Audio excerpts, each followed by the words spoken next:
Assalomu alaykum rahmatullohi va barakatuh birodarlar. Mana o'zimizda Yallobod shahrida Baraka bozorida mana bu tarafda Qovun Torg'uz bozori, Aftar bozorining oldida mana bu do'kon ochildi.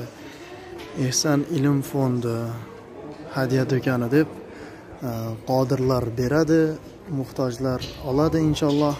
Yaxshi niyatda ochildi.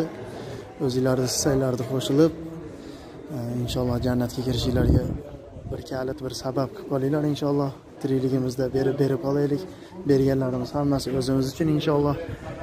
Mana bu tarafga kiyimlar qo'yiladi ekan. Yangi bo'lsa yangi, uyda bir oshiqcha kiyimlarimiz bo'lsa, bu ham bo'laveradi, yuvib, tarab, dazmollab. Bu tarafga inshaalloh produktlar qo'yiladi ekan. Qodir bo'lganlar beradi. Baraka bozori mana Aftar bozorining oldi deyilar ekan. Bu tarafda shu Qovun Torg'uz bozori. Orientir adres shu, mana katta dom qurilish bo'layotgan shu yerda. Inshaalloh tarqatishga yordam ko'rasizlar.